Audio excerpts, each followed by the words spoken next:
Bienvenidos, buenas tardes a todos en donde estén.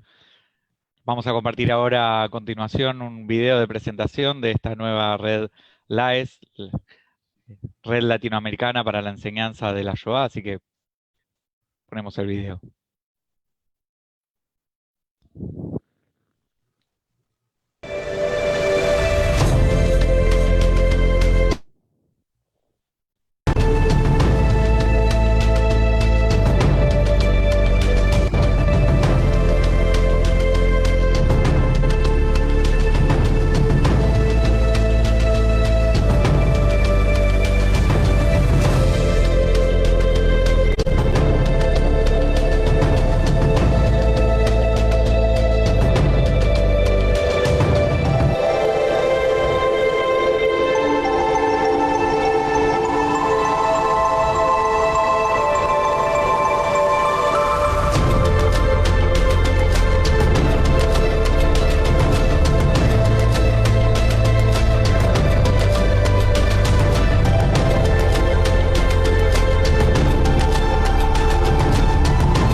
Bueno, nuevamente bienvenidos. Mi nombre es Jonathan Carsemon, soy director ejecutivo del Museo del Holocausto de Buenos Aires, junto con Fabiana Minlin.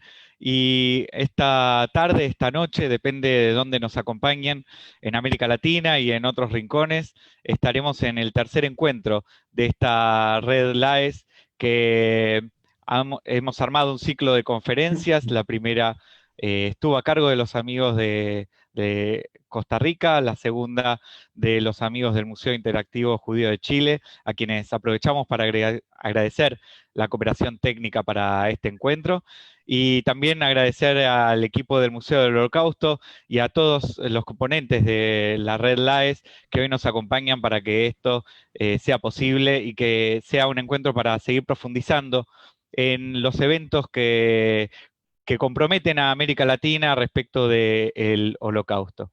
En nuestro caso, hoy contamos con un panel magistral. Hablaremos de los argentinos, víctimas, refugiados y memoria. La imagen que han visto en el flyer de difusión corresponde al archivo del Centro Mark Turco y es en la ciudad de Buenos Aires, en las afueras, en el cementerio israelita de La Tablada, en el acto de inauguración del monumento a las víctimas del Holocausto en enero de 1947, poco tiempo después de terminada la Segunda Guerra Mundial. Entonces, hoy nos preguntaremos, o el hilo conductor, mejor dicho, será qué sucedió con las víctimas de la Argentina, quienes tenían ciudadanía argentina y que estaban allá durante el Holocausto, y qué sucedió con los perseguidos durante y después del Holocausto que eligieron a la Argentina como refugio o como destino, como sobrevivientes de la tragedia. Decíamos que contamos hoy con un panel de lujo, estamos muy emocionados de presentarlos, tengo una admiración, un cariño personal por los tres, y la verdad es que es un orgullo y un honor presentarlos en el día de hoy para que nos cuenten partes de su tarea a lo largo de estos años relacionada con la investigación y la profundización de lo que fue el Holocausto relacionado con nuestro país.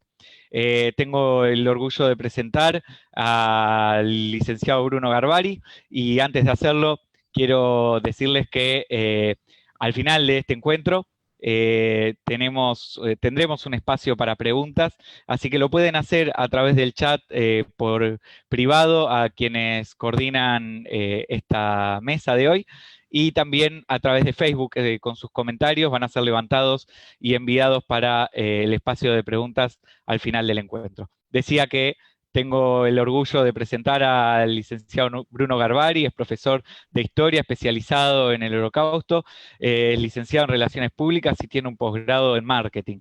Es referente de contenidos de la exhibición permanente del Museo del Holocausto que hemos inaugurado el pasado diciembre aquí en Buenos Aires. Es docente de colegios secundarios y da clases del Holocausto en el programa Escuela de Maestros de la Ciudad Autónoma de Buenos Aires. Así que, sin más, dejamos en manos de la primera presentación a Bruno Garbari. Bueno, muchísimas gracias. Vamos a empezar a compartir la presentación.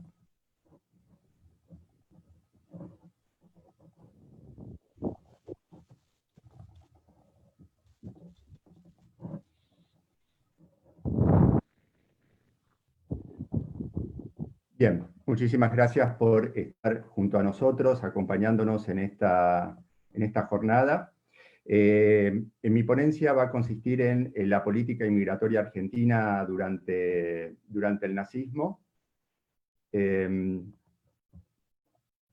Brevemente voy a iniciar con una introducción, ¿sí?, de cómo fue el comienzo de la inmigración judía, de la inmigración masiva judía, que se da a partir del año 1889, cuando llega a la Argentina el vapor Weser con 820 judíos. Estos judíos llegaban de la Rusia zarista, huyendo de los pogromos, huyendo de la pobreza, de las faltas de oportunidades que tenían para la educación, y a través de la Jewish Colonization Association, ¿sí?, que reclutaba colonos, financiaba el viaje, estadía y tierras para estos inmigrantes. La mayor parte de ellos eran vendedores ambulantes, agricultores, y gente dedicada a la artesanía. Pero con esta breve introducción vamos a pasar a lo que es nuestro tema, que es qué ocurrió en Argentina, ¿sí?, a partir de que Hitler asumió como canciller. Hitler asume en el año 1933 y inicialmente la intención no era exterminar a los judíos, sino impulsar la inmigración judía a través de una serie de medidas restrictivas, a través de leyes que buscaban asfixiar a los judíos, hacer que la vida de los judíos alemanes sea insoportable, y de esa forma impulsar la inmigración. Los judíos de Alemania que necesitaban salir deberían tener un permiso de entrada para emigrar en otros países. ¿Sí? Hasta octubre de 1941, ¿sí?, la emigración alemana de los judíos alemanes era contemplada. A partir de octubre de 1941, ya cuando decidieron exterminar a los judíos, la emigración fue prohibida. Nosotros acá podemos ver en este gráfico cómo fue la emigración de los judíos alemanes a lo largo de los años. Entre el 33 y el 37 vemos que los nazis tuvieron un éxito incompleto en la emigración, en donde aparentemente, como se ve, no lograron su objetivo. Solamente un 25% de los judíos alemanes habían emigrado. En el año 38, 1938, vemos un cambio. ¿Por qué? Porque es el año de radicalización, donde se da una radicalización en la política antijudía, que va a culminar con el pogromo de noviembre, conocido como la Noche de los Cristales Rotos. Fíjense que en el 38 también Alemania anexó Austria, donde 250.000 judíos austríacos se incorporan también al Reich, y también la anexión de los Sudetes en Checoslovaquia, y en el 39 toda Checoslovaquia. Entonces vemos cómo los judíos buscan ya, a partir de esa violencia explícita que vivieron en Alemania, salir del país, y el año 39 es el año de mayor emigración judía. Ya con el inicio de la guerra, a partir de septiembre del 39, las posibilidades de emigrar van a ir disminuyendo a lo largo del año 40 y del año 1941. Bueno, ¿qué pasaba en Argentina? ¿Cuál era el contexto en Argentina? Argentina venía siendo afectada fuertemente por la crisis que golpeó el mundo, ¿sí?, la crisis del 30, en donde Argentina atravesó un proceso de sustitución de importaciones, desarrollando industrias en algunas de sus provincias, y esto generó una migración, serie de movimientos migratorios internos que se fueron dando dentro del país, y en donde gente del interior, de las provincias del interior, se acercaba a las ciudades buscando trabajo en estas industrias. Esta gente no toda logró insertarse laboralmente, porque no había trabajo para toda la demanda que existía, y se empezaron a sentar en las ciudades, generando las primeras villas de emergencia, las conocidas villas de emergencia. En ese contexto, bajo ese contexto, en Argentina empezaron a aparecer nuevos requisitos frente a la migración. En enero del 33, el mismo mes en el que Hitler sube al poder, se emite un decreto para preservar a trabajadores radicados en la Argentina y limitar el ingreso de los extranjeros. Los inmigrantes tenían que tener un contrato de trabajo, poseer medios financieros para mantenerse, excepto aquellos, ¿sí?, que tenían parientes cercanos. ¿Sí? Aquellos que tenían parientes cercanos, a través de llamadas que hacían, podían ingresar al país. Y otro punto importante en estos nuevos requisitos era evitar la entrada de individuos considerados indeseables. ¿Quiénes eran estos indeseables? Aquellos que tenían carencias de aptitudes físicas o morales, delincuentes, personas vinculadas a la trata, anarquistas, entraban dentro de esta categoría. Entonces, pensemos en los judíos que querían emigrar en aquel momento. ¿Qué posibilidades tenían? ¿Qué opciones tenían? ¿Sí? Podían ingresar al país por medio de llamadas de parientes, esa era una opción. Podían, ¿sí?, venir como pasajeros en tránsito y permanecer en el país, o sea que si ellos conseguían una visa para un país limítrofe, por ejemplo, podían ingresar a Argentina como que eran pasajeros en tránsito y se quedaban en el país. Otro era como turista viajando en primera clase. El gobierno argentino consideraba que los que venían en primera clase no venían a radicarse en el país, sino como turistas, y ahí vemos que va a haber un incremento importante de los pasajeros en primera clase que ingresan a la Argentina, especialmente de Alemania, en donde venían judíos y venían también alemanes que estaban sufriendo, alemanes no judíos, alemanes arios, que sufrían la persecución del régimen de Hitler. Y otro punto también era apelar a la corrupción para poder conseguir el visado. El año 38, como dijimos, fue un punto de inflexión en la política judía que aplicaron los nazis. Y desde el lado argentino hay dos acontecimientos muy importantes. Y uno fue participar de la conferencia de Vián entre el 5 y el 15 de julio, que fue convocada por el presidente norteamericano Roosevelt para ver cómo se podían mejorar las condiciones de los refugiados que se estaban generando. Como bueno, ya se ha hablado bastante en las otras ponencias que se han hecho, por eso me voy a centrar más que nada en la política argentina, que durante la conferencia de Vián se emitió una circular llamada la Circular 11 del 12 de julio, en donde esta circular establecía que a fin de ajustar la inmigración en los límites que imponen las necesidades económicas y sociales del país, o sea, en función del contexto económico que conté previamente que estaba viviendo la Argentina, buscan impedir que las corrientes inmigratorias se dirijan desordenadamente sobre nuestro país. Tenemos que entender acá el contexto, año 1938, están los refugiados judíos, también hay alemanes que están, como dije previamente, huyendo de la persecución de Hitler. Tenemos un contexto de guerra civil española, en donde muchos republicanos quieren venir al país, y al país no le gusta tampoco que venga esta gente con estas ideas de izquierda, entonces buscan también limitar el ingreso de estos inmigrantes. Los cónsules deberán negar la visación, aún a título de turista o pasajero en tránsito, a toda persona que fundamente se considere que abandona o ha abandonado su país de origen como indeseable o expulsado, cualquiera que sea el motivo.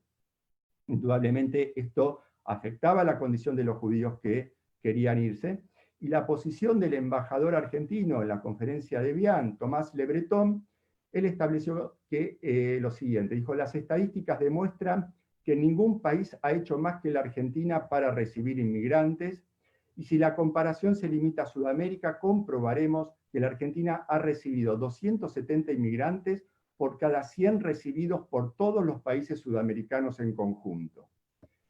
Nuestras industrias tienen a su disposición toda la mano de obra necesaria, por lo tanto, la inmigración a la Argentina debe ser dirigida al sector agropecuario y a algunas formas de empleo especializado. Sector agropecuario, si entendemos, nos ponemos en el lugar de los emigrantes judíos de Alemania, no conformaban una mano de obra agropecuaria, sino una mano de obra urbana, ¿sí? La mayor parte de ellos se dedicaban al comercio. Entonces, estas restricciones tenemos que ver en qué medida impactaron. Y para esto vamos a analizar este gráfico en función de datos obtenidos por Soprotimis, que era la Sociedad de Protección a Inmigrantes Israelitas, que se encargaban de recibir los barcos que llegaban con los turistas, con inmigrantes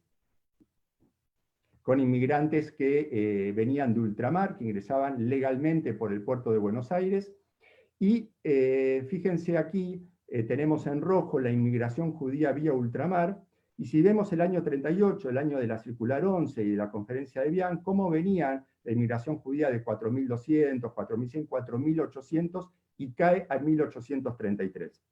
Pero simultáneamente cae la inmigración del resto de los inmigrantes no judíos también. A partir del año 38 hay una gran caída también de esos inmigrantes, y si vemos las curvas de ascenso y descenso entre la inmigración total y la de los inmigrantes judíos, tienen una correlación.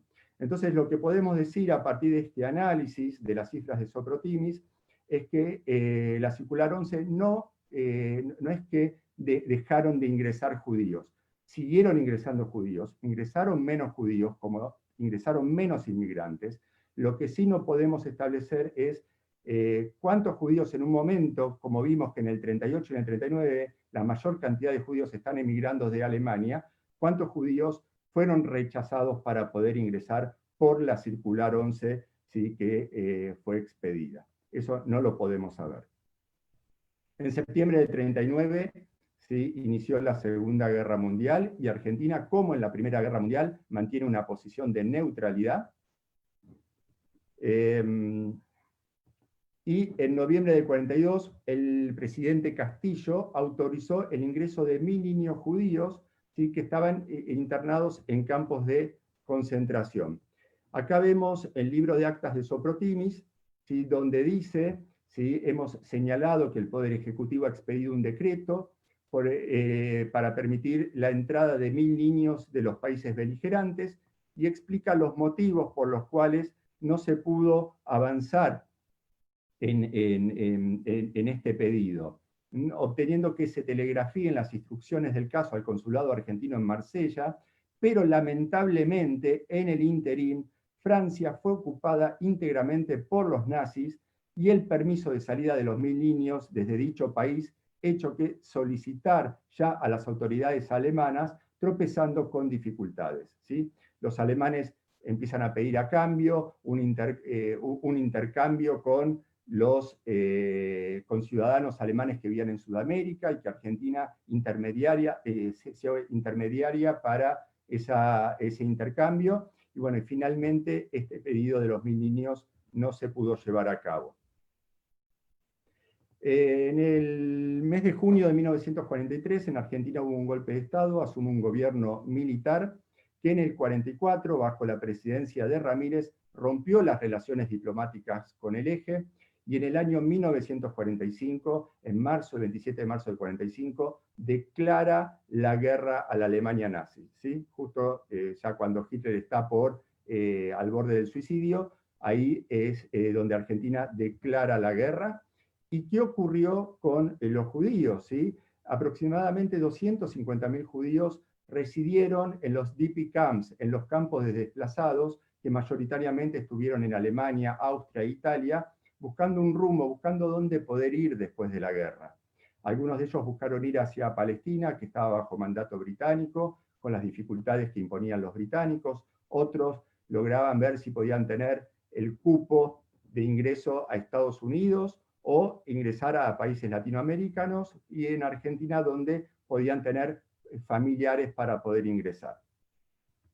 Ahora, en este periodo, mientras los judíos están en los campos de desplazados, entre el año en junio del 46 y el año 52, Perón empieza su primera presidencia. Y dentro de la política de Perón, la política migratoria, se desarrolla, ¿sí?, un plan económico, que es el plan quinquenal, ¿sí?, donde hay una política de Estado muy fuerte para desarrollar la industria liviana.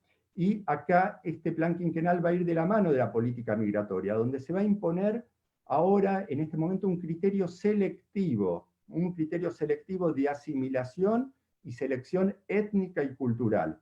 Lo que buscan es que aquellos inmigrantes que ingresaran a la Argentina pudieran ser asimilables, y por eso fomentan la inmigración italiana y española. Vamos a ver, ¿sí?, un cortometraje promocional que hacía el peronismo en este momento, especialmente vinculado a buscar inmigrantes italianos.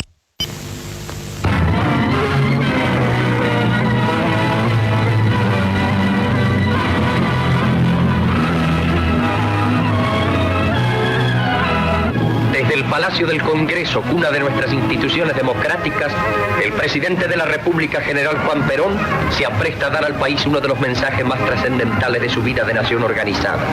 La puesta en marcha del Plan Quinquenal, proyecto en el que se expone una nueva estructuración de nuestro sistema económico y social. Este plan se cumplirá en el 100%, dice el presidente. Si no nos alcanza el día, trabajaremos de noche. Y como consecuencia inmediata de esta determinación, se acrecentará el ritmo del trabajo no solo en las actividades que constituyen las fuentes fundamentales de nuestra economía, sino también en el campo de la industria. Esta ambición de elevar el nivel productivo del país significará nuevas fuentes de riqueza, más máquinas, más brazos. Brazos que la guerra dejó inertes entre las ruinas de un mundo envenenado por el odio. Manos que hasta ayer se aferraron a las armas, pero que hoy quieren renacer con un latir de simiente. La Europa destrozada no les da oportunidad de reconstruir el hogar, de levantar la frente florecida de ilusiones y soñar con un mundo de paz donde el hombre sea respetado por el hombre. Pero la Argentina, diestra fraterna tendida hacia todos los seres de buena voluntad, llega hasta ellos. El convenio inmigratorio entre nuestros...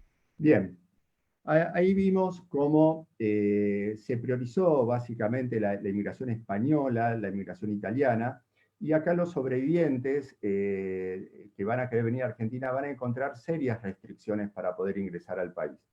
Especialmente porque el cargo de director de migraciones estaba ocupado por Santiago Peralta, un antropólogo nacionalista, declarado antisemita. Él había publicado un libro, La acción del pueblo judío en la Argentina, en donde él establecía que los judíos carecían de afinidades sociales para integrarse en el país, ¿no? Entonces, la política migratoria de Peralta buscaba una preservación racial, estableciendo cuáles tipos humanos eran más convenientes para el mestizaje. Una inmigración selectiva donde priorizaban la española y la italiana, y donde los judíos, muchos que quisieron entrar, les resultaba muy difícil conseguir el visado, muchos tuvieron que hacerlos como católicos, no declarando que eran judíos, y la mayor parte de ellos lo van a hacer en forma ilegal.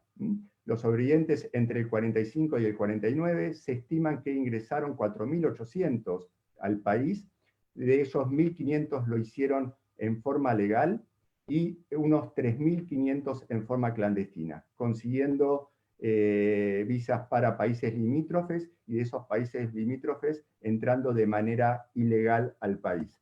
Vamos a ver un testimonio de uno de los sobrevivientes que llegaron a nuestro país, el testimonio de Julio Pitliu. Nosotros mientras tanto nos casamos y salimos para Argentina. De Białystok a Varsovia, de Varsovia a París, de París a Génova y de Génova a Montevideo, porque nosotros no teníamos entrada oficialmente a Argentina. Teníamos, ¿cómo se llama? Pasaporte hasta Montevideo, por legal. Nos trajeron un tipo que hacía contrabando de Uruguay a Argentina, que es del pueblo Carmelo a la Argentina Tigre. Un día costó 1.200 pesos.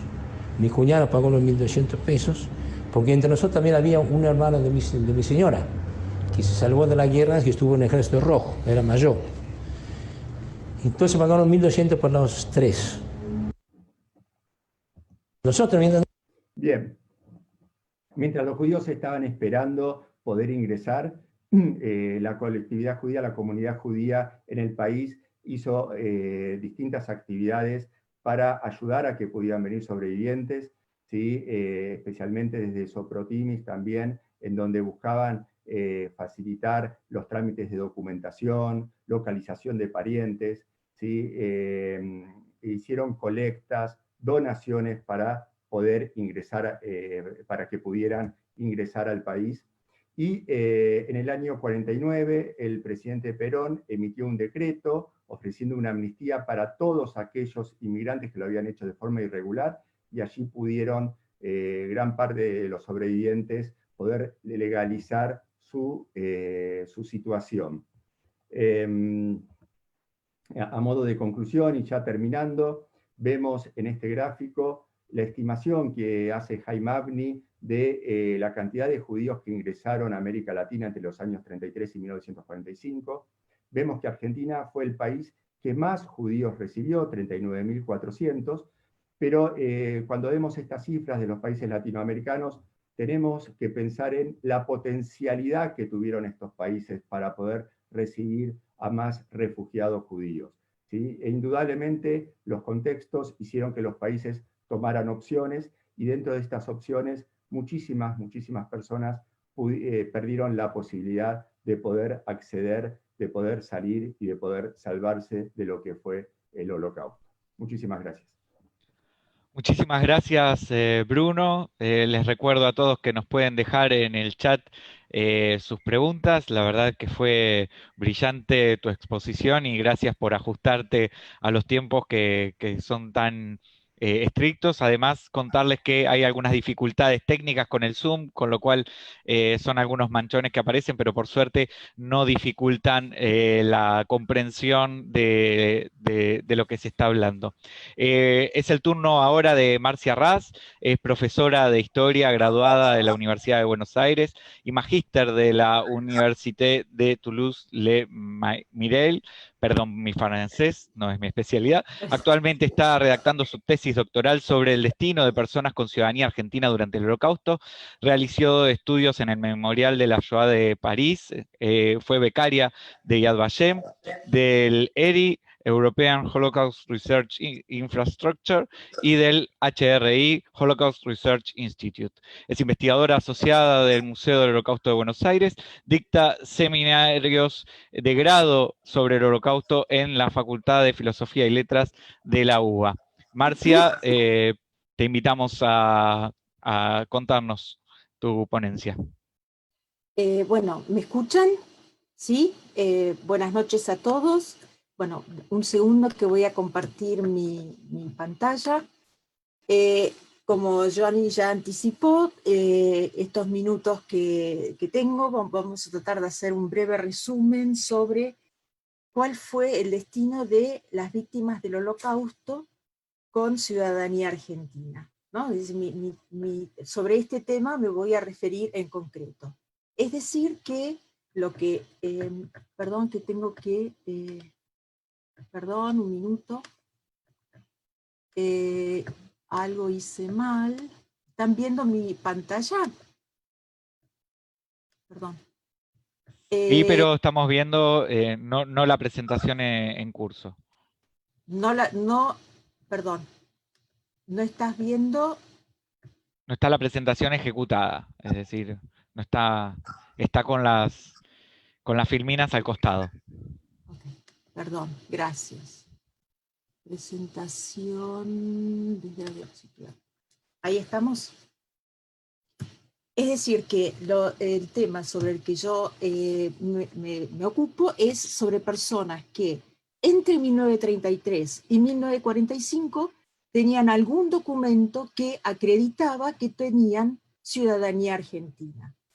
Esto, como bien había mencionado Bruno recién, era muy importante porque la Argentina era un país neutral y de acuerdo a un montón de tratados internacionales, la neutralidad le ofrecía a los ciudadanos de las naciones neutrales un estatuto privilegiado en un contexto de guerra.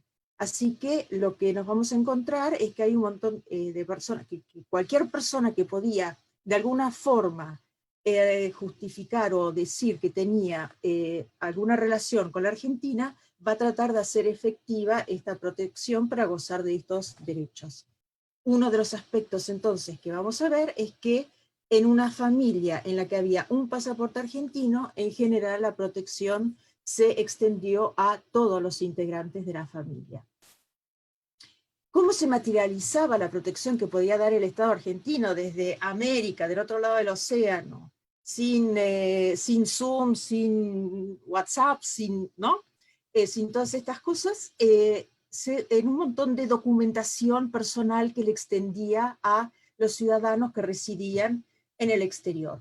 Uno de ellos era la Carta de Protección, que era un póster como el que tienen ahí, que se ponía en la puerta del domicilio en el cual residía un ciudadano argentino, y se aclaraba que esta persona estaba bajo la protección de la República Argentina. Otras eran papeles personales, lo que llamaban las matrículas. Cada argentino residente en el exterior recibía del consulado una certificación de su ciudadanía, una constancia que podía presentar a las autoridades en el país donde residía ante cualquier eventualidad. También en los documentos argentinos constaba su ciudadanía argentina, y esto era deseable incluso en el caso de los registros de judíos. Bien, se dejaba constancia de la ciudadanía argentina de los judíos. Pero uno de los aspectos más importantes a tener en cuenta para este problema de los argentinos en el exterior en este periodo es la cantidad de doble nacionales. Yo me atrevo a decir que la casi totalidad de ellos eran doble nacionales, y esto va a traer muchos problemas a la hora de determinar fehacientemente de qué nacionalidad es cada una de estas personas que reclama ser argentino, ¿no? Acá tenemos el caso de la misma persona que en sus documentos franceses figura como de nacionalidad francesa, y por supuesto en sus documentos argentinos como de nacionalidad argentina. Lo mismo una persona que es doble nacional argentino y holandés. Aquí otro caso de otro ciudadano francés, que nació en Buenos Aires, es decir, que es argentino para las leyes argentinas y francés para las leyes francesas, o de un prisionero político italiano, el mismo caso, es nativo argentino, es decir, que para las autoridades argentinas es argentino, y para las italianas también es italiano, ¿no? Y por último, hay otro grupo de argentinos de los que yo también me gusta estudiar, que son aquellos que fraguaron o falsificaron papeles para hacerse pasar por argentinos, ¿sí? Y en muchos casos estos papeles falsificados les permitieron sobrevivir a la guerra. Bueno, ahora me tienen que permitir un segundo, tengo que compartirles el primer video. A ver, ¿bien ahí el video?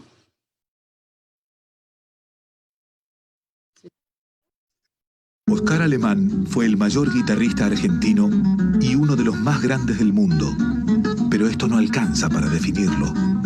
Clasificarlo como guitarrista de jazz es acotarlo aún más.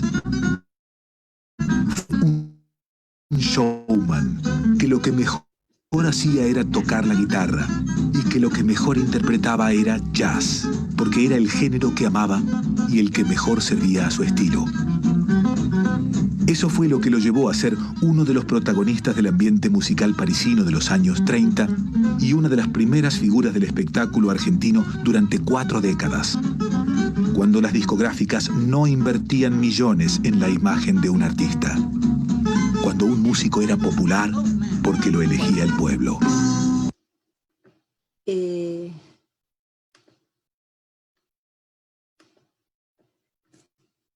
Es decir, que lo que acabamos de ver es la película de, un pedacito de una película filmada en París en 1941.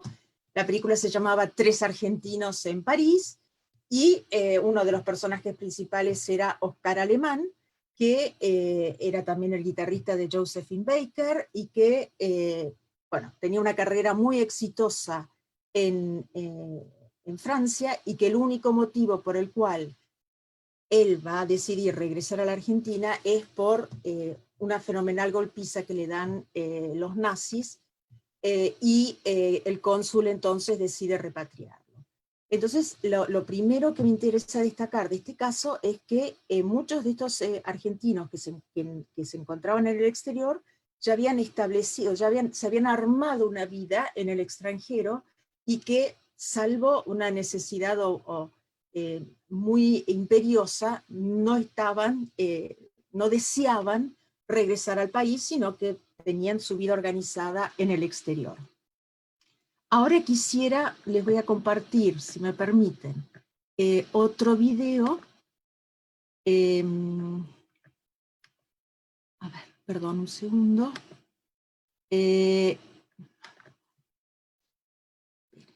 Aquí estamos. De otro argentino, seguramente el más... el argentino más célebre de, por lo menos en Francia, aquí va con él, Adolfo Kaminsky. Donc vous parliez avec lui de la situation des Juifs. Oui. Vous étiez informé par la radio. Oui, absolument. D'un certain nombre de choses. Il y avait eu l'arrestation de cette famille. Perdón, Marcia, no se está viendo la imagen.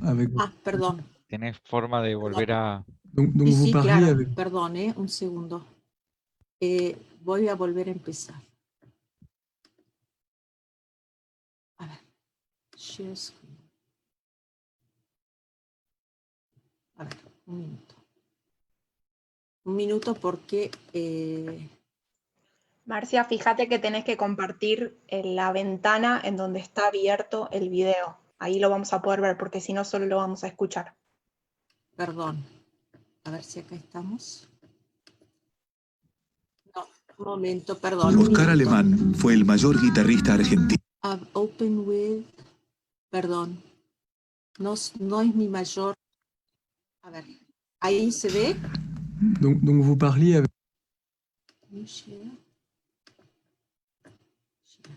Ahí estamos. Por ahora, ahí está. Sí, ahí sí. Dale. Perdón.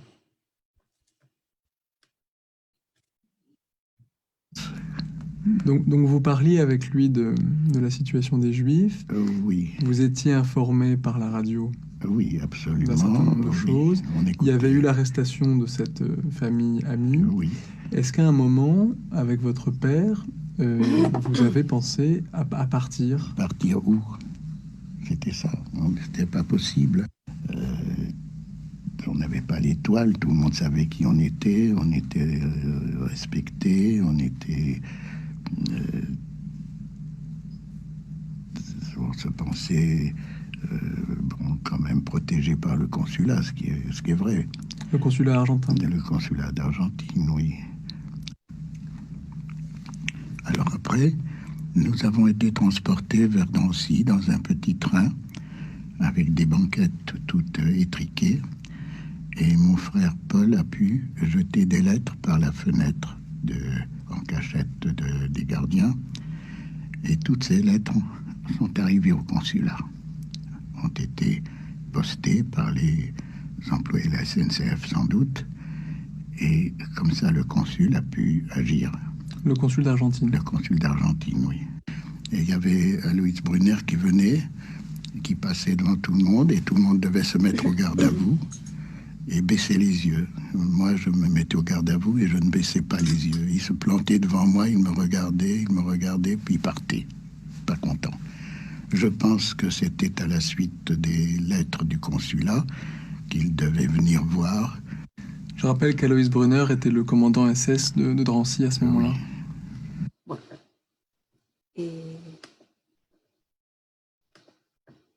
¿Están viendo de vuelta mi PowerPoint? Todavía no. Estamos viendo el programa de reproducción. Ahí. Ahora sí. Bueno, es decir que a mí me gusta, bueno, además de ser muy elocuente en la protección que recibió por parte de los funcionarios argentinos en el exterior, en este caso Adolfo Kaminsky, también me interesa destacar que este argentino, bueno, nunca regresó al país, ¿no? Y que construyó toda su vida después en Francia, es decir que muchos de estos argentinos que sí tenían estos documentos que los acreditaban como tal y que fueron protegidos con esta documentación, sin embargo eran personas que, como había mencionado antiguamente, tenían pocas vinculaciones con el país. En el caso de Kaminsky ya les adelanté que es uno de los argentinos más célebres en Francia, incluso hay exposiciones enteras dedicadas a él, porque fue un falsificador de documentos y gracias a esta documentación él pudo sacar, bueno, proteger a muchas personas de la persecución de los nazis. Con respecto al tema, entonces, que me interesa a mí, de alguna forma, es como la inversa de todo lo que tiene que ver con la inmigración. Nosotros cuando pensamos en la inmigración, estamos muy acostumbrados a pensar en el inmigrante que viene y que se instala en la Argentina, lo cual fue en la enorme mayoría de los casos. Pero los argentinos de los que me ocupo yo son aquellos que regresaron a Europa por los motivos que fuese. Yo llevo relevados como unos 1200, por supuesto que preparé solamente algunos casos para presentarles ahora, y básicamente los dividí en dos grupos: aquellos argentinos o personas con ciudadanía argentina que fueron víctimas de persecución política, y luego, por supuesto, los que fueron víctimas de persecución racial. Veamos el primer grupo. El primer grupo, yo voy a ir pasando algunas imágenes, los que he seleccionado son únicamente aquellos de los cuales yo tengo una fotografía del rostro de estas personas. Se trata, como ustedes van a ver, en general todas personas mayores de edad, en su enorme mayoría se trata de hombres en edad militar, sí también, digamos que fueron detenidos y deportados, fueron deportados políticos, en general porque los alemanes o sus aliados o colaboradores, es decir, las autoridades en los territorios en los que residían, tuvieron sospechas de que participaban, o tenían constancia de que participaban en acciones de resistencia, o sospechas de que participaban en actividades opositoras.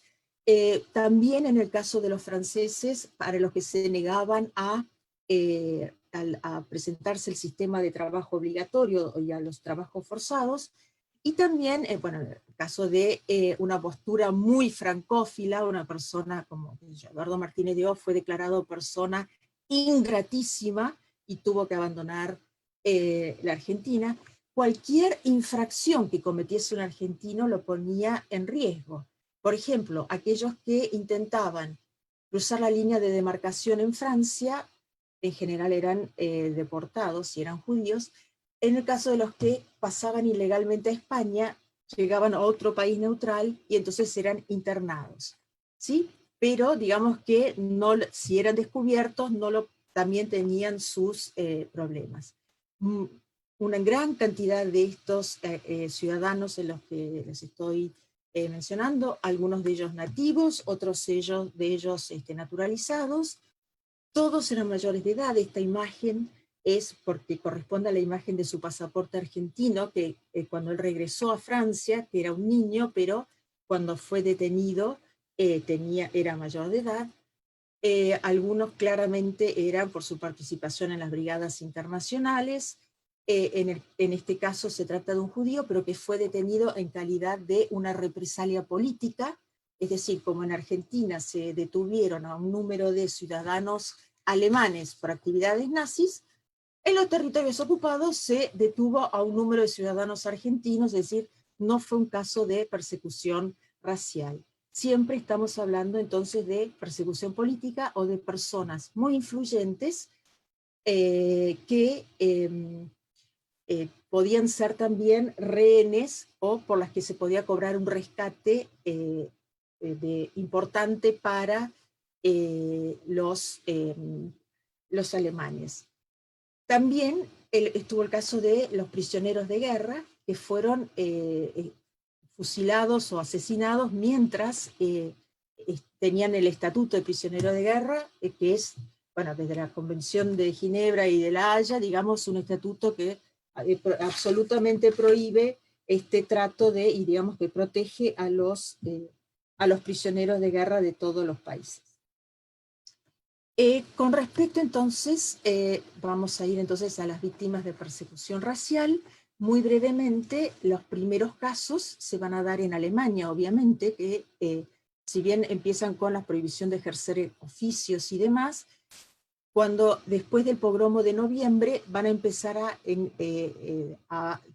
muchas personas que eran residentes permanentes en Alemania, van a empezar a venir a la Argentina. No solamente en Alemania, por ejemplo, el caso de los Klein vivían en Budapest, el único argentino de la familia, Enrique, sirvió para que todos pudiesen refugiarse en el país.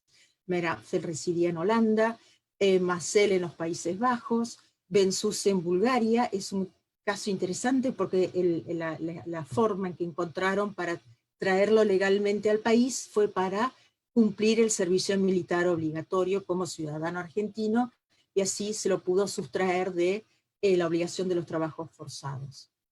Pero la gran mayoría de estos argentinos no pudieron regresar, y muchos de ellos encontraron la muerte en Europa durante el Holocausto. En el caso de Polonia, obviamente hay incluso hasta niños, o sea, nos vamos a un grupo sociológicamente totalmente distinto del de los deportados políticos.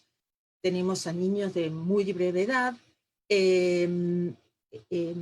también en el caso de, digamos, de que solo directamente por la clasificación racial estaban en una situación de peligro, no tenían que cometer ningún acto, digamos, para volverse una amenaza, entre comillas, para el régimen. Estos son algunos de los casos en Polonia, pero también en el gueto de Mogilev. También hubo, de mi conocimiento, siempre estoy hablando, personas que fueron fusiladas por lo que se conoce como el holocausto por medio de las balas. Hay por lo menos, de mi conocimiento también, 3 ciudadanos argentinos enterrados en los barrancos de Babi Yar, que fueron fusilados ahí. Marcia, te pido por favor si puedes ir cerrando, así sí. Cumplimos con los tiempos. Sí, cómo no. El país en el que más casos encontramos es en Francia. Voy a pasar muy rápidamente estos casos, solo unas imágenes para que vayan viendo distintos ejemplos. Y lo más importante a destacar en el caso de Francia es que hubo un grupo importante que pudo ser protegido por los cónsules y que de Drancy pudieron ser llevados a la Fundación Rothschild. También en Bergen-Belsen hubo un número muy importante de ciudadanos argentinos que fueron llevados ahí por los alemanes con la intención de ser canjeados por prisioneros argentinos. Eso era lo que yo quería decirles por hoy. Muchas gracias. Muchas gracias, Marcia. Siempre quedan ahí muchas preguntas para hacer. Espero que mientras van llegando las preguntas del público las podamos resolver en la charla de hoy. Y bueno, antes de dar lugar a la próxima disertación, que es la de Diana Wang, vamos a proceder a ver un video que se hizo a propósito de la reciente inauguración del Museo del Holocausto, con la visita de los sobrevivientes, y bueno, queremos compartirlo con ustedes, así que les pido por favor que lo pongan.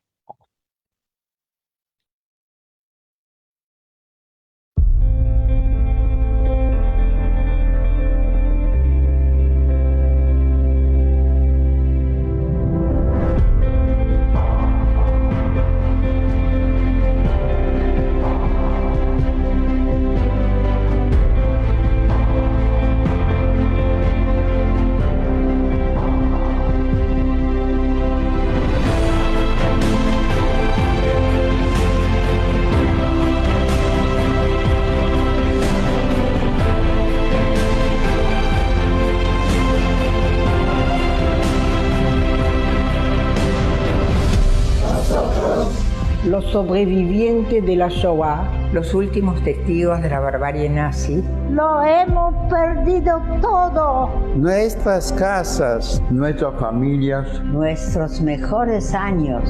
Víctimas del odio. Hemos sufrido a manos de los verdugos. Luego del horror, salimos del infierno. Y volvimos a nacer. Llegamos a la Argentina. No fue fácil, pero llegamos. Volvimos a vivir.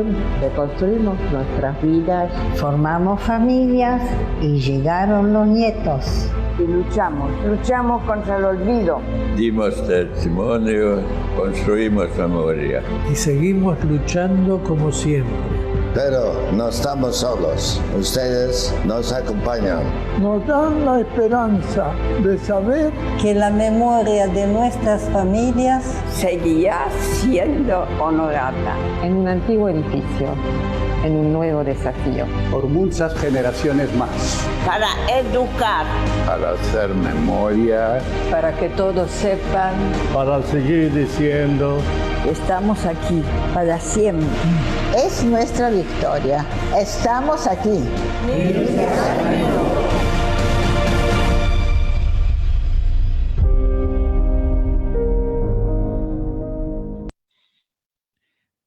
Muchas gracias. Es imposible pensar la memoria del Holocausto en el mundo y también en la Argentina sin las indispensables voces de los testigos y de los sobrevivientes. Para desarrollar un poco el caso en la Argentina, en la posguerra, cómo estas memorias fueron construyendo nuestra memoria aquí en el país y en el museo, invitamos a Diana Wang, que es hija de sobrevivientes de la Shoah, es psicóloga, escritora, forma parte de la comisión directiva de nuestro museo. Entre sus varios libros publicados se encuentran Los niños escondidos, Hijos de la guerra y El silencio de los aparecidos, que están relacionados con la ponencia que nos va a brindar hoy.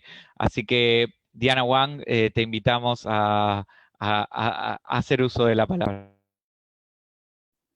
Ok, comparto pantalla. A ver, todos los participantes.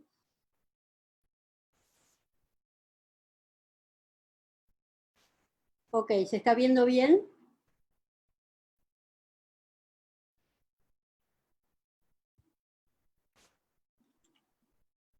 No, por ahora no, te vemos a vos, Diani. Ay, por favor, no puedo compartir la pantalla.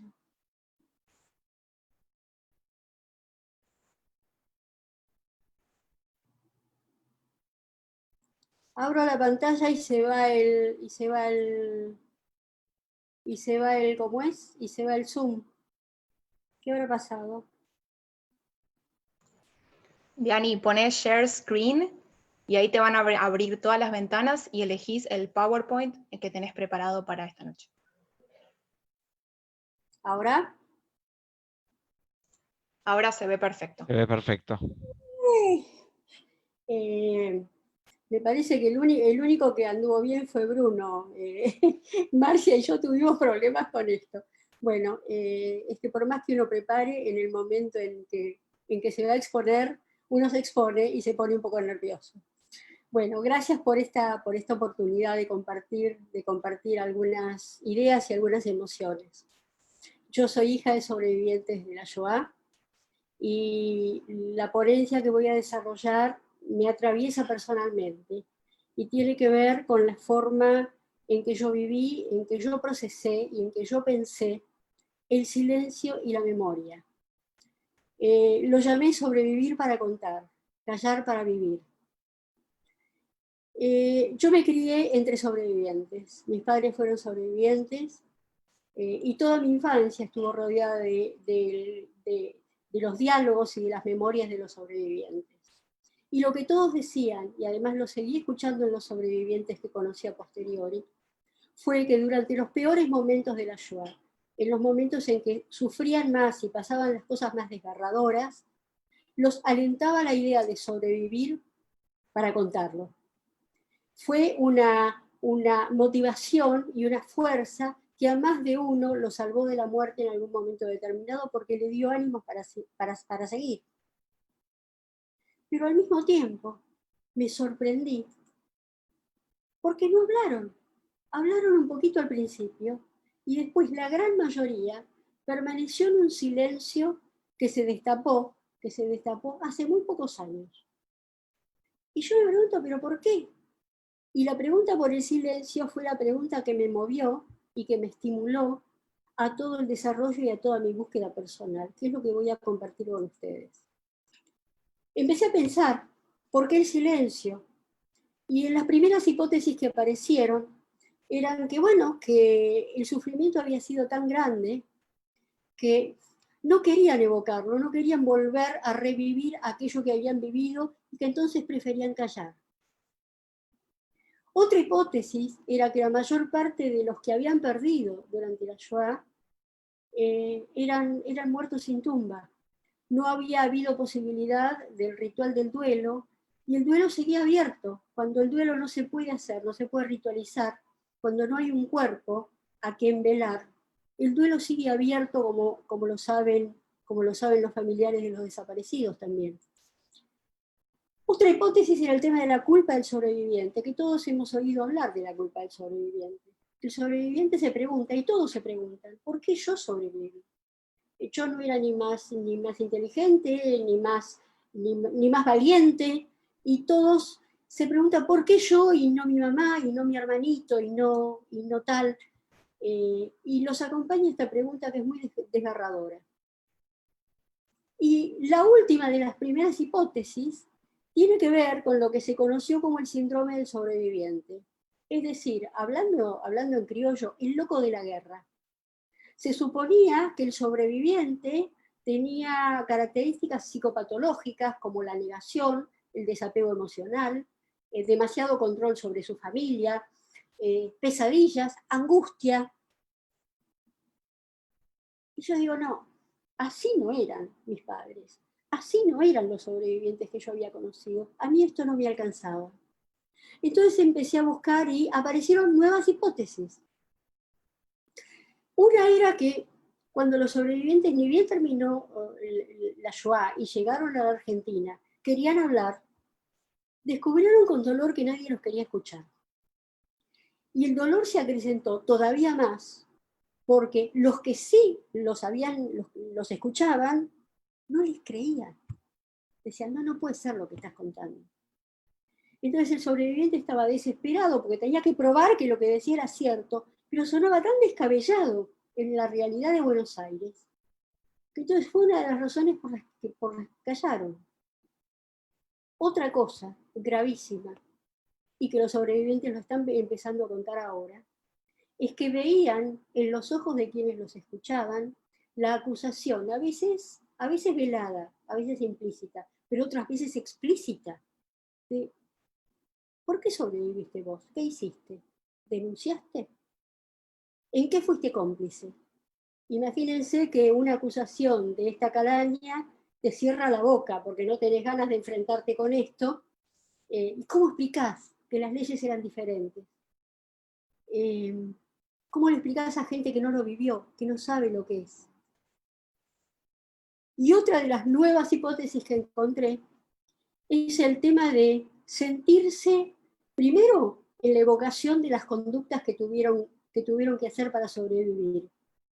No pocas veces relacionadas con conductas de humillación, con momentos de vergüenza, que nadie quiere recordar, que son muy dolorosos de recordar, pero que además se sumaban a que eran vistos como ovejas. ¿Se acuerdan de la frase de que fueron mansamente como ovejas al matadero, como si hubieran sido estúpidos o cobardes?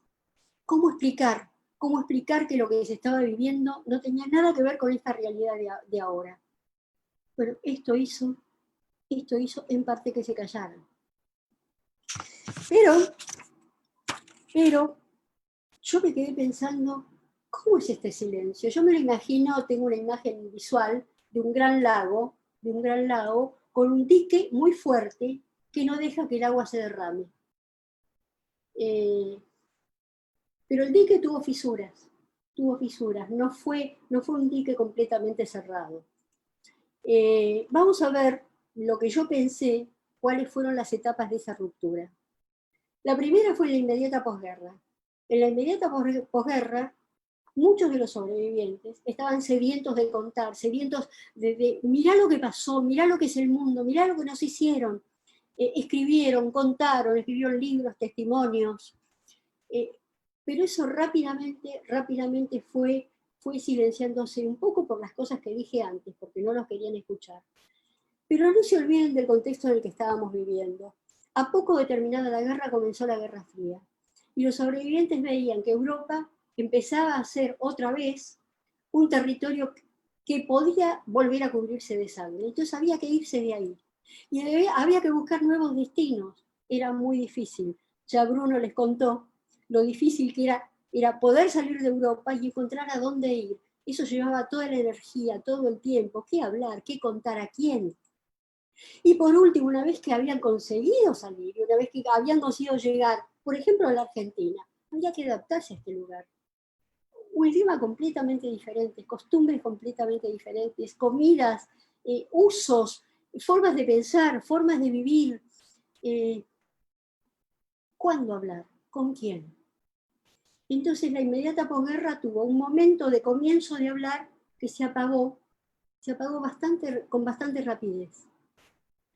Un segundo momento en el que el dique este se fisuró un poco fue cuando fue el juicio Eichmann en el año 1961. El juicio Eichmann tuvo una característica que fue la primera vez que un juicio porque hubieron juicios anteriores en Nuremberg y en otros lugares, pero este fue televisado y este fue difundido en directo y se pudo ver en todo el mundo.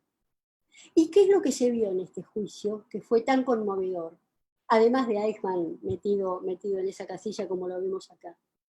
Lo que se vio fue a los sobrevivientes. Los sobrevivientes fueron los testigos centrales del juicio. Acá vemos a Ava Kovner y a Tivia Lupetkin, que son muy conocidos, pero fueron decenas y centenares de sobrevivientes que contaron lo que había pasado. Y no solamente contaron, imagínense que por primera vez había un tribunal que los quería escuchar, había televisores y cámaras que los estaban filmando y estaba llegando a todo el mundo. Y de pronto se tuvo la noción, que curiosamente no se tenía, que habían habido sobrevivientes, y más de lo que se pensaba. La gente en general no sabía. Un momento siguiente fue cuando se emitió la serie Holocausto, en el año 78. Una serie norteamericana que contaba la Shoah, la historia de una familia judía, la familia Weiss, me acuerdo. Se emitió en todo el mundo, todos lo vimos. Pero en el lugar en donde caló más hondo fue en Alemania. En Alemania los hijos les preguntaban a los padres, ¿qué hiciste en la guerra, papá? Y se abrió todo ese archivo que había estado silenciado hasta ese momento. Pero los sobrevivientes todavía no hablaban, todavía era muy tímido. Había intentos aquí, uno en la Universidad de Yale con el archivo Fortunov, intentos de tomar testimonios, pero que no trascendieron de esos pequeños lugares. Hasta el cuarto momento, que para mí es el momento que rompió, que empezó a desarmar ese dique, y los sobrevivientes empezaron a hablar como un agua que se derramaba sin contención, fue con La lista de Schindler, la película de 1993, que no era la primera película que se hacía sobre el Holocausto, ya habían habido otras. Ni fue la mejor. Una buena película, una buena historia, muy bien contada. Lo que tuvo esta película de potente y de privilegiado es que fue dirigida por Steven Spielberg. Y a ese lo conocía todo el mundo. Y hizo que mucha gente fuera a ver esta película, que ganara todos los Oscars que ganó y todo esto, merced a la persona de Steven Spielberg. Y esta película tiene una escena que es la que más me conmueve de toda la película a mí personalmente, y yo creo que es esencial en esta ruptura del dique del silencio de los sobrevivientes. Al final de la película, los que la vieron se acordarán, se ven ya los sobrevivientes liberados, está la película en blanco y negro, y se ve la línea del horizonte, y se los ve medio difuminados, una cantidad de gente que viene caminando y que se viene acercando, y de pronto la imagen toma color. Toma color y se ve esto. Se ven los sobrevivientes de verdad, ya no son los actores. Los sobrevivientes que vienen caminando, es estremecedor ese momento, son los sobrevivientes de verdad. Y después de esta escena, desfilan cada uno y le ponen una piedra a la tumba de Oskar Schindler. ¡Wow! Los sobrevivientes que vieron esta película se veían en esa pantalla enorme, con todos los Oscars que ganó Spielberg, y dijeron, bueno, el mundo quiere ver esta película, tal vez yo tengo un lugar que no sabía que tenía. Encima Spielberg termina de hacer la película y crea la Shoah Foundation, que hasta la fecha tiene tomados alrededor de 60.000 testimonios. 60.000 testimonios. Y cada sobreviviente recibía a los entrevistadores, a la entrevistadora, al camarógrafo en su casa, y después te contaban, era divino, porque te decían, vino Spielberg y me tomó el testimonio. No era Spielberg, pero la vivencia de que era Spielberg le daba como una altura y un lugar en donde se sentían de pronto con un reconocimiento nuevo. Pero esto se complementa con otra cosa. Varios de los sobrevivientes que hablaron y escribieron y quisieron transmitir y compartir lo que habían vivido, tuvieron muertes muy desdichadas. Algunos se suicidaron, otros, como Primo Levi, está discutido si se suicidó, si se cayó por la escalera, tenía una depresión muy profunda. Tenemos a Paul Celan, a Bruno Bettelheim, a Jana Merí, es decir, gente muy comprometida con la cultura y con el mundo de la ciencia. ¿Por qué se mataron? Y menciono estos 4, pero hay más. ¿Por qué se mataron? ¿Qué hizo que no quisieran seguir viviendo? Yo no entendía eso, no lo entendía. Hasta que cayó en mis manos y leí este trabajo de Jorge Semprún, que se llama La escritura o la vida. Semprún estuvo detenido en Buchenwald por comunista, y cuando fue liberado, tuvo desesperación, igual que todos los sobrevivientes, por contar lo que había pasado, por compartir esa experiencia, el milagro de haber sobrevivido. Y cuando estaba dispuesto a escribirlo, cuando estaba dispuesto a hacerlo, sintió un freno interno que decía que no, que si se metía en este lodazal, si se metía en este pantano, lo iba a chupar, no iba a poder vivir. Y entonces necesitó como meter en un cubículo separado toda aquella experiencia y eligió vivir. Y de esto se trata este libro, en el cual vuelve y cuenta todo lo que pasó sin haberse olvidado de nada. Pero él dice, ahora lo puedo escribir después de haber vivido, porque pude vivir.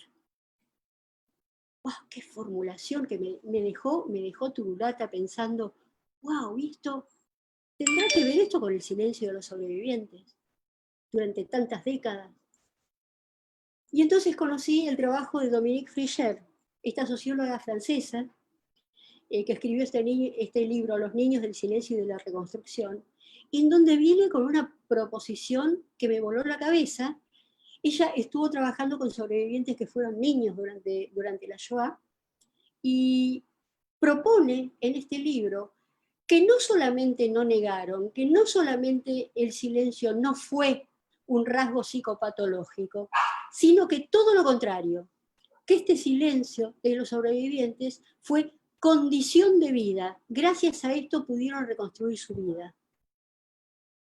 Dije yo, esto es pesado, y tengo que ver cómo lo entiendo y cómo lo meto dentro de esta pregunta que yo me hago por los sobrevivientes. ¿Por qué? ¿Por qué necesitaron varias décadas? ¿Qué pasó? ¿Qué pasó después de la lista de Schindler? ¿Qué pasó después de la toma de testimonios de la Shoah Foundation? ¿Qué pasó? ¿Qué pasó que de pronto permitió que los sobrevivientes, como vemos hoy, van a dar testimonios a escuelas, hacen entrevistas, aparecen en los diarios, escriben sus libros, escriben sus memorias, les cuentan a sus familias? ¿Qué pasó? ¿Qué pasó? Mi hipótesis personal, y que en esto es lo central de mi ponencia, es que recuperaron la confianza. No tengo mucho tiempo acá, pero lo voy a decir lo más resumido que pueda.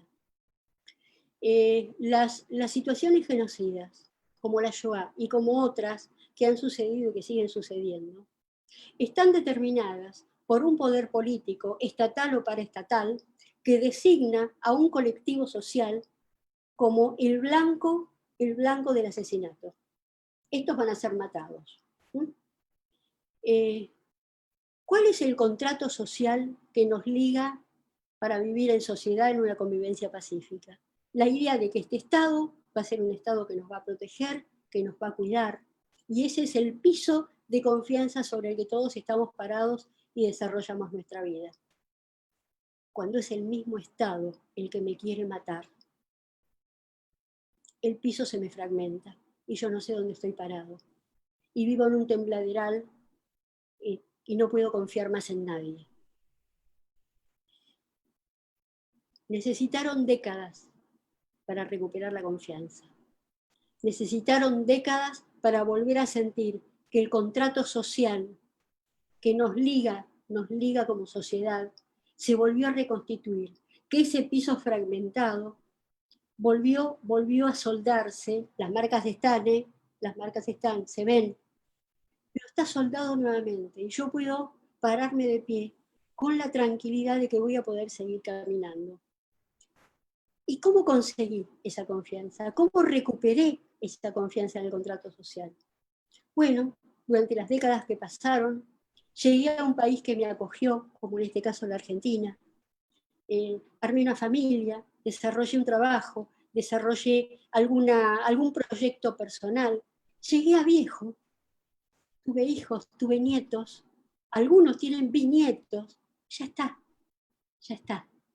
Puedo estar parada sobre este piso nuevamente y ahora puedo contar. Ahora puedo contar. Porque el tema no es que negaron, no se olvidaron de nada, callaron para poder seguir viviendo. Gracias. Muchas gracias, Diani, aplausos también. La verdad es que nuevamente ha sido un placer, un privilegio presentar este panel y escucharlos a los tres, y siempre con la admiración y con las ganas de seguir escuchándolos. Creo que todos los que están aquí siguiéndonos seguramente quieren saber más. Ahí se están compartiendo algunas informaciones o algunos links para que puedan seguir. Vamos a hacer algunas preguntitas muy breves y les pido que las respuestas también sean breves que fuimos recibiendo del público. La primera para Bruno es ¿cuál fue el motivo por el que Argentina declara la guerra al eje y por qué lo hace tan tarde?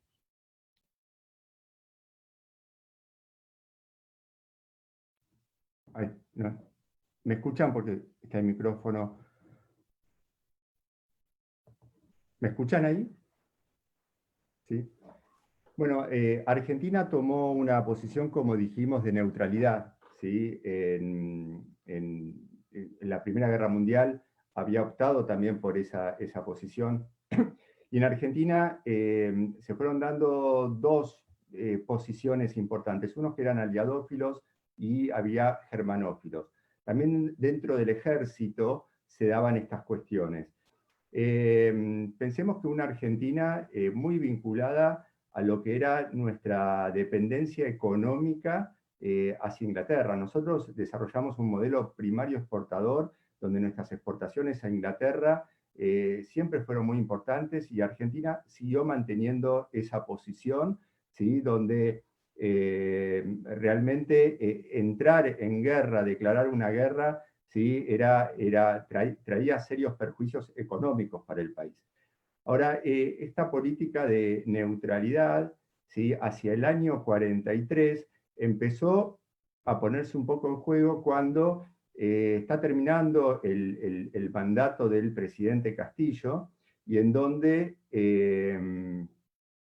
Castillo propone como sucesor a Robustiano Patrón Costas, que era un declarado aliadófilo, ¿sí? En ese contexto se produce el golpe de Estado, liderado por el GOU, el Grupo de Oficiales Unidos, donde el ejército argentino es un ejército que desde inicios del siglo XX optó por la escuela prusiana. O sea que allí vemos donde hubo toda una formación de los militares, las armas, los uniformes, ¿sí?, que usaba el ejército argentino, estaban vinculados a esta escuela prusiana. Y acá hay una decisión de mantener la neutralidad, y en la medida en que se van precipitando los acontecimientos, ¿sí?, Argentina rompe en el 44 las relaciones diplomáticas, y después, ya tan cercano al final de la guerra, es que Argentina necesita tomar una decisión importante declarando la guerra para poder formar parte después de las Naciones Unidas que se estaban conformando.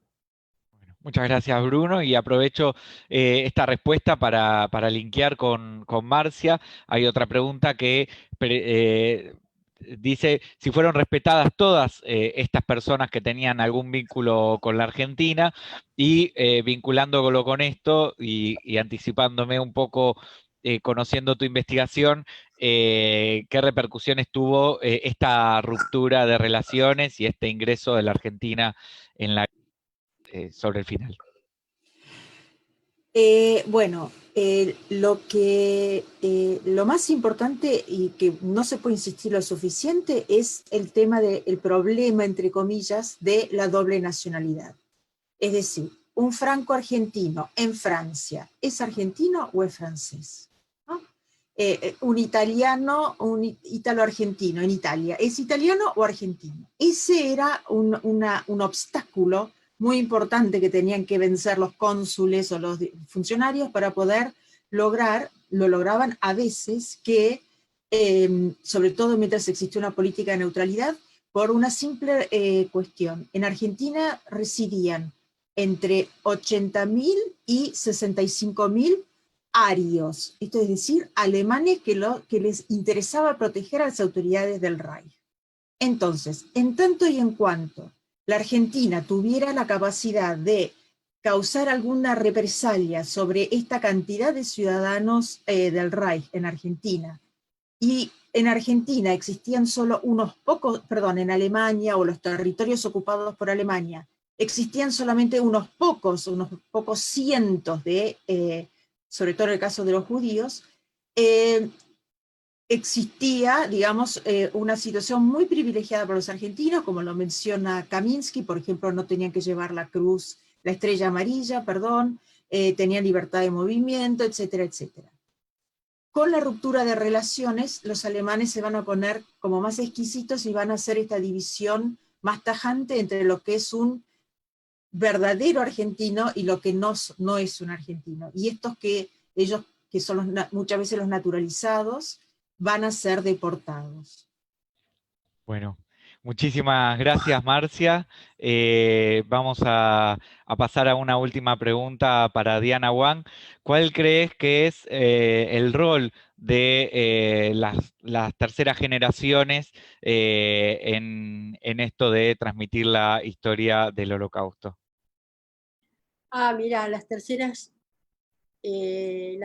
generaciones son nuestra esperanza, porque están menos contaminados que nosotros por las memorias de nuestros padres, por las vivencias de nuestros padres, por lo que hemos tenido que callar nosotros también, porque una de las cosas que compartimos los hijos de sobrevivientes es que es cierto que nuestros padres no hablaron, pero también es cierto que nosotros no preguntamos. Hemos sido cómplices de ese silencio, tal vez entendiendo que les era muy penoso. No sé, tal vez queríamos devolverles a nuestros... Bueno, y estoy hablando de la segunda generación y no de la tercera, Johnny, perdóname, pero me parece que es importante hablar de la segunda antes de hablar de la tercera. Tal vez una de las cosas que yo vi con muchos hijos de sobrevivientes es que nos sentimos con la misión de justificar a nuestros padres el haber sobrevivido. Entonces teníamos que ser hijos modelos. Yo no siempre me porté bien, pero bueno, teníamos que hacer lo posible por hacerlos sentir que fue justificada su supervivencia, por aquello de la culpa del sobreviviente, ¿te acordás? Entonces todas estas cosas hacen que la tercera generación no las haya vivido, están más fresquitos, están más nuevos. Y además, yo siempre digo, si me permiten hacer un chiste, que los abuelos y los nietos se llevan también porque tienen un enemigo común. Así que para los nietos es mucho más fácil contactarse con sus abuelos que para nosotros contactarnos con nuestros padres. Entonces, bueno, la esperanza está puesta en los nietos, y vos, Johnny, sos un nieto de sobrevivientes, y es un orgullo verte dirigiendo el Museo del Holocausto. Me pongo colorado, me pongo colorado y gracias, Diani. Bueno, queremos agradecerles nuevamente, Marcia, Bruno, Diani.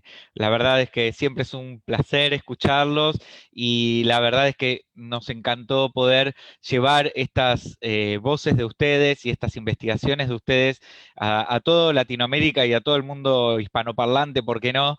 También, y esto quedará en el Facebook de la Red LAES, y le voy pidiendo a Brenda que vaya compartiendo el flyer del próximo encuentro que tendrá la red, que será un encuentro diferente a los que hemos tenido, que tiene que ver con 3 instituciones, 3 museos que van a presentar, van a dialogar entre sí, de Guatemala, de México y de Perú.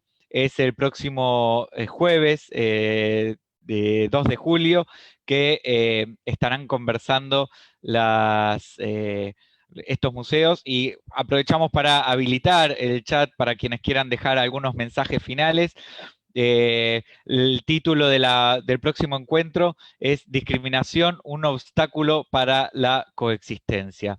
Guatemala, México y Perú van a ser el primer trío de museos que van a estar conversando online, el primero de 3, y bueno, nos encontraremos el jueves que viene, horario de Argentina, 19 horas. No llego a ver el resto de los horarios porque lo tengo minimizado, lo tengo chiquito, pero agradecemos nuevamente a todos, los esperamos, estamos muy entusiasmados, las 9 instituciones que componemos esta nueva red que están haciendo con estas actividades, y queremos recibirlos el jueves que viene.